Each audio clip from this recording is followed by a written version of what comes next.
pretty much every single stock in the system. That takes into account any adjustments that analysts make to their earnings predictions that are different from basic EPS, so what the company has to report to accountants at the end of the year. Here, the number is not very different. There is an example that I have that is very different. I'm going to use a Swedish example just because this one is one that comes to mind. Here, you can see a massive divergence between the two. So, this is looking at their quarterly earnings. Analysts say that the quarterly adjusted EPS is 2.5 krona per share, but the GAAP EPS, what they report on their accounts, they lose almost 2 krona per share. Where does that 4.5 krona go? That's quite mysterious. Okay? Something has happened during the process of the quarter. There's been write-downs, or there's been something along those lines upcoming for Electrolux that is forcing them to actually have very low account figures for the accounts. But the analysts are adjusting to make it comparable across time, and also to make it perhaps not comparable across international locations, but at least comparable to analyzing the companies. So generally speaking, we use adjusted in all of our multiple calculations. With EBITDA, it doesn't make so much difference. It's a very long answer. So. And what about natural multiples? Do you use them in natural multiples? Yes. Like what? Price to volume of output. Oh, like reserves and things like that. So I think it could be an additional information. yes, there are two things that I want to show you though. So in the financials, we will have under additional, we'll do some metals and mining. Maybe it's just under steel. So the steel template will give you a production of steel. So if you have just taken Celestar to look at that, if we wanted to compare those, we could do. I don't think we have any ratios specifically generated on those. So you'll see there won't be too many ratios there. But what we also have inside the earnings and estimates screen under consensus, we don't have it for metals and mining yet, apparently.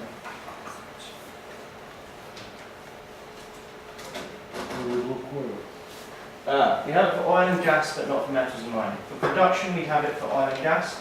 Metals and mining is in beta at the moment, so we won't see it. So here you've got the forecasts for their total production. We don't have ratios, but you can derive the ratios yourself quite easily. Any other questions at all? Sure? Maybe I miss it, but do you have some function for finding the reports from investment banks? I was meant to say, that's a good point that we raised. Yes, that was my forgetfulness, I'm sorry. So, all of this data comes from those investment reports. If we're looking just underneath EE in the menu, BRC is the research. This will show you every single piece of research reported, released by investment bankers. You'll see here, they'll come from different sources like UBS, Gazprom Bank, Apritia, HSBC, so on and so forth. All of these you'll be able to click on, so let's take Gazprom Bank's research there, because they're overweight here. You can see the article from them, brief summary, and if we click on the media, it's going to take you through to their research report. So you'll actually get the full document that you can browse through with all of their models. I had meant to show you this after the DCF bit. It's good. So, could you please maybe show me, for example, if I need research for Manchester United football club? okay, How can I do it? So sure. I'm not from the bank who issues this report, but from the company who is valued in this report. So that's how that works. So when you type in, for example, Manchester United, they're listed in Singapore, right? No, they're listed in the US. In US, So I'm a Liverpool fan. You can slash Chelsea fan. Okay, So you can show me Liverpool. I avoid all of these. But anyway, it's the same process. So you type in a company, you click on research, and they don't have coverage. So there are no analysts covering it. But they have. So I know that. So Oh, I have different reports. oh, I know why.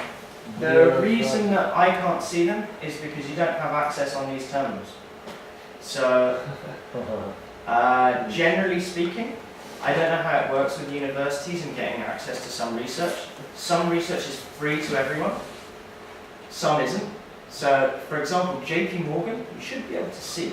I don't know why. I've downloaded this report from academic actually. From JP Morgan, from Jeffries, and some other banks. So Okay. maybe you change your policy and now they post. I think there's two possibilities here. It's that the university terminals don't have access, which I think is unlikely. The other one is that because my login is not from this, This is your it's my login. perhaps. So that can often cause slight problems. So it might just be that. But you can see there's actually a lot more research than I would have expected on Manchester United. Please repeat the general scheme once again. So what should I type So- first? You type And in if I don't know the ticker of the company? So, huh? Yes. SECF. Yeah, you can do SECF or you can just type the name. So for example, if I want to look at Madison Square Gardens, okay, in the US. If I type that, you'll see that you get it in the autocomplete. This is the big stadium where the Rangers play and people like that. You've got under research straight away. You won't get it, I suppose. Oh, you do get it. Yeah. And we can get all of their research. Apparently they expect a good year. Do you have some small description of all these beautiful functions regarding valuation with their small description so we can share with our students? Cheat sheet. On my blog, we will be We provided. don't have a cheat sheet for it at the moment. I'll find out if I've got one back at the office. The easiest thing, I mean, I can put something basic together. It's all, this was one of the ideas with the menus, is because Bloomberg is like 25,000 functions, and people started to learn the functions, and then we got rid of the functions, so we tried to make it so that you don't need to have lots of the documents and things like that. But coming into the menu here is a good one. The other option is there's a function called BPS. And inside here, you've got a lot of the cheat sheets and documents. So equity, company analysis, and you'll see there's fact sheets here about fundamental data. This might be the one I want. That's not what I want. Research. I'll have a look through and I'll find it because I've got something on my desk in London, but I'll have a look for you.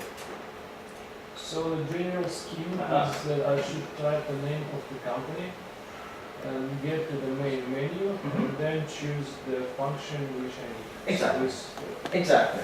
Here, there's the analyst mini cheat sheet. So you've got a bit of a cheat sheet for some of these things. So that's on BPS there. It's very colourful. As it stands. There you go. So, but I'll put these together and I can send over a couple of examples. Okay. Cool. So I guess if no one has any more questions, then we can call it a day for today. What? The question is just, well, you said us, you told us that you're trying to getting your information from press releases, and if company's stock, for example, is influenced by various rumors, like Nokia, for example, you just, well, give us the facts with no explanation, right? Actually, or just, I know, like the price change, and it drops, and you have no explanation, right, in the system. That's not necessarily true. There's lots of different ways that you can interpret price change. Like Nokia is a very interesting example around the earnings season. Like basically, Nokia will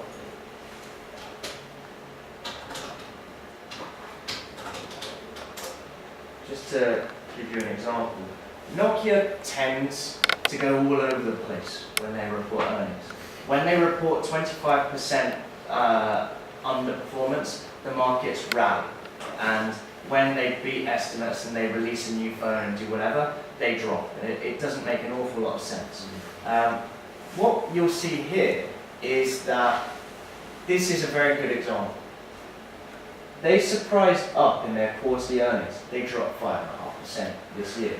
If I put this to quarterly, it's even more sensitive. EPS surprised up 63%, they're down 10%. They surprised up 38%, they're up 2%. Sometimes the market doesn't react.